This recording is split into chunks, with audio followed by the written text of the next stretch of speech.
ಅಧಿಕಾರ ಹಿಡಿಯಕ್ಕೆ ಬರ್ತಾ ಇದ್ದಾರೆ ಅವ್ರಿಗೆ ನಾವು ಚುನಾವಣಾ ಆಯೋಗಕ್ಕೆ ಪತ್ರ ಕೂಡ ಬರೀತೀವಿ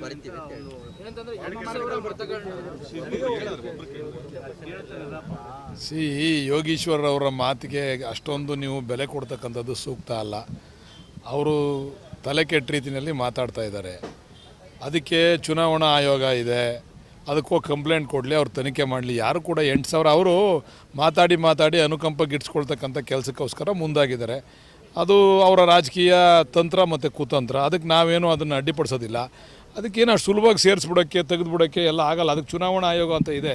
ಆ ಚುನಾವಣೆ ನೋಡಲಿಕ್ಕೆ ಜಿಲ್ಲಾಧಿಕಾರಿಗಳು ಕೂಡ ಇದ್ದಾರೆ. ಹೋಗಿ ಕಂಪ್ಲೇಂಟ್ ಕೊಡಲಿ, ತನಿಖೆ ಮಾಡಲಿ. ಸುಮ್ಮನೆ ಇವರು ಮಾತಾಡಿ ನಮ್ಮನ್ನೇನೋ ವಿಲನ್ ಮಾಡಿ ಅವ್ರು ಹೀರೋ ಆಗಕ್ಕೆ ಹೊಂಟವ್ರೆ. ಇರಲಿ, ಚುನಾವಣೆ ಬರಲಿ, ಆಮೇಲೆ ಮಾತಾಡ್ತೀವಿ. ಅಲ್ಲೇ ಮುಕ್ತಾಯ ಆಗುತ್ತೆ. ಹೌದು, ನಮ್ಮವೆಲ್ಲ ಅಧ್ಯಾಯ ಮುಕ್ತಾಯ ಆಯ್ತದೆ. ಅವ್ರದ್ದು ಇವಾಗ ಮೇಲಕ್ಕೆ ಬೆಳೀತದೆ.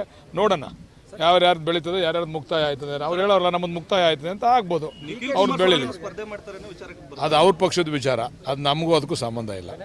ಶಿವಕುಮಾರ್ ಅವ್ರಿಗೆ ಇವಾಗ ನೆನಪಾಯ್ತಾ ಚನ್ನಪಟ್ಟಣ ಅಂತ ಕೇಳಿದಾರೆ ಸರ್. ಇವಾಗ ನೆನಪಾಯ್ತಾ ಡಿ ಕೆ ಶಿವಕುಮಾರ್ ಅವ್ರಿಗೆ ಚನ್ನಪಟ್ಟಣ? ಮೊದಲೆಲ್ಲ ನೆನಪಿರ್ಲಿಲ್ವಾ? ಹೌದು, ಈಗ ಚುನಾವಣೆ ಬಂದ್ರಿಂದ ನೆನಪಾಗಿದೆ. ಮುಂದೆ ಈಗ ಅವರಿದ್ರು ಇಷ್ಟು ದಿವಸ, ಈಗ ಮುಂದೆ ನಮ್ಗೇನೋ ಜನ ಓಟ್ ಕೊಟ್ಟಿದೆ. ಇನ್ನು ಮುಂದೆ ಕಂಟಿನ್ಯೂಸ್ ಆಗಿ ನಾವು ಅದ್ರ ಸೇವೆ ಮಾಡ್ತೀವಿ, ಅಭಿವೃದ್ಧಿ ಮಾಡ್ತೀವಿ. ಸರ್, ಕನಕಪುರದಲ್ಲಿ ಯಾವ ರೀತಿ ದರ್ಪ ದೌರ್ಜನ್ಯ ನಡೀತಾ ಇದೆ, ಆ ಮಾಡೆಲ್ನ ಚನ್ನಪಟ್ಟಣಕ್ಕೆ ತರಬೇಕು ಅಂತ ಬರ್ತಾರೆ. ನಾನು ಹೇಳಲಿಲ್ವಾ, ಅವರು ಮಾತಿನಿಂದ ಅನುಕಂಪ ಗಿಟ್ಸ್ಕೊಳ್ತಕ್ಕಂಥ ಸ್ಥಿತಿಗೆ ಹೋಗ್ಬಿಟ್ಟವ್ರೆ.